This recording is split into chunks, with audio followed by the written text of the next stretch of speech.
skulle være en lille smule kreative, og de andre de laver PowerPoint og smart notes, og så fint er vi. Så vi er simpelthen the old-fashioned way der. Vi laver en film.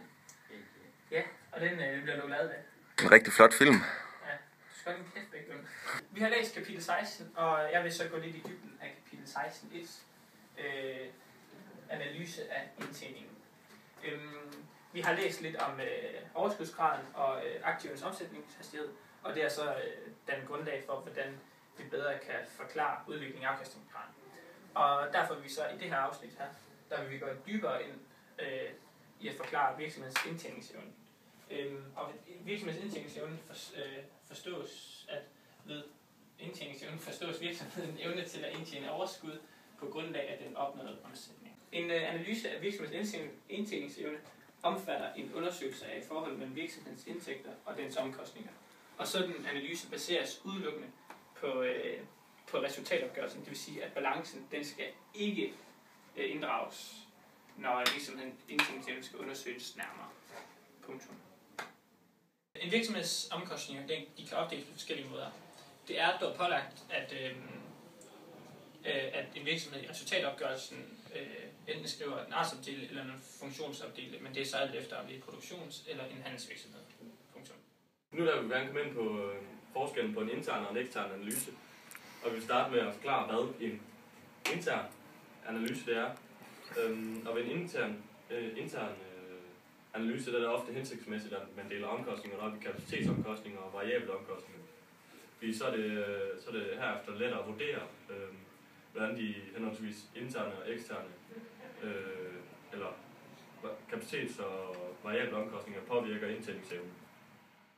En ekstern analytiker er oftest kun i besiddelse af virksomhedens årsregnskab, og årsregnskabet indeholder meget sjældent de nødvendige informationer, man skal have for at foretage en opdeling af omkostninger.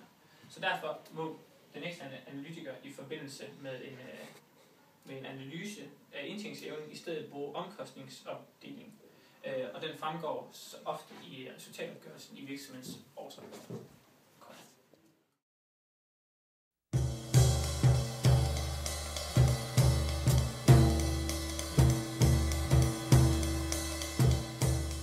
Overskudsgraden er 10% ved 90% af virksomhedens omsætning, der er gået til at dække virksomhedens omkostninger. Hvis omsætningen er 100% og omkostninger de er 90%, så har de tjent resultatet af primær drift, det er 10%. Så det vil sige, at for hver gang virksomheden omsætter for 100 kroner, så vil omkostningerne være 90 kroner, og de vil derfor have tjent 10 kroner.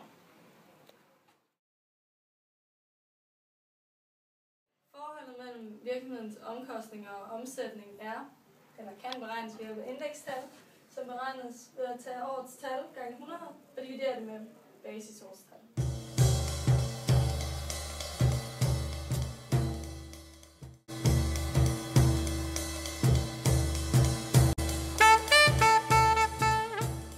I en analyse af virksomhedens soliditet og likviditet er der rettet fokus mod virksomhedens balance. Ved en virksomheds soliditet forstås en evne til at modstå tab. Til brug for en bedømmelse af soliditet anvendes nøgletallet soliditetsgraden, som beregnes således. Soliditetsgrad er lig med egenkapital gange 100 divideret med aktiverne. Go. Soliditetsgraden viser, hvor stor en andel af virksomhedens samlede aktiver, der er finansieret med egenkapital. Som tommelfingerregel i en veletableret virksomhed bør soliditeten mindst udgøre 30-40%. I nyetablerede virksomheder vil solidariteten selvfølgelig være mindre, da de ikke har haft samme mulighed for at opspare overskud. Hvis en virksomhed har en lav likviditet, vil det sige, at den har en forholdsvis lille egenkapital. Det vil derfor sige, at der er en stor risiko for, at virksomheden går konkurs. Det vil også sige, at når en virksomhed har en lav soliditet, vil virksomheden have svært ved at trække nye investorer til, fordi som sagt, der er en usikkerhed for, at virksomheden går konkurs. Og så lidt elevatormusik.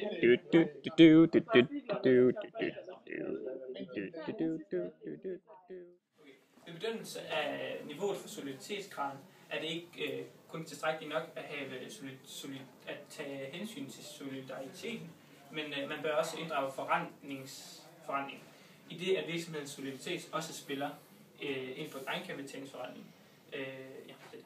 Graden. Hvis soliditetsgraden er lav, er egenkapitalen forholdsvis lille, og dermed er gældsforpligtelserne forholdsvis store. Det betyder, at virksomheden den har en høj gearing.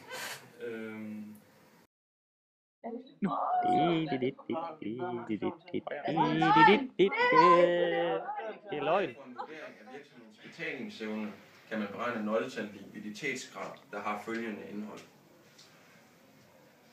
Likviditetsgraden er lige med omsætningsaktiver gange 100, divideret med de kortfristede gældsforpligtelser. Likviditetsgraden viser, hvor meget virksomhedens omsætningsaktiver udgør i procent af virksomhedens kortfristede gældsforpligtelser. Et nøgletal,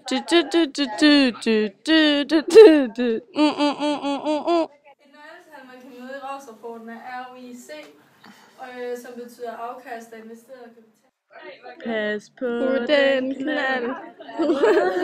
Gummibåd, for det er en gummibåd, der er noget for sig. Pas på den knald. Gummibåd. Ikke med. Og det udregnes ved at tage EBITDA gange 100 og dividere det med gennemsnitlig investeret kapital.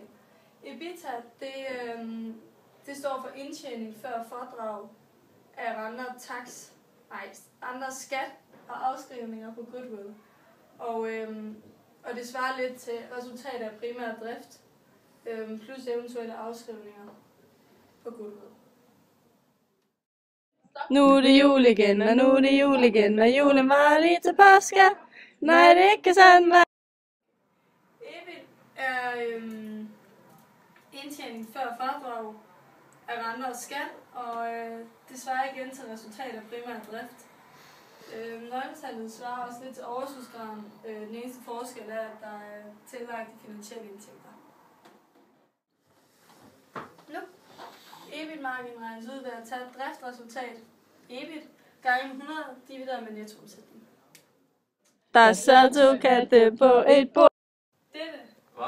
Slutningen på Kapitel? 16. og Bind? Yes. yes! Yes!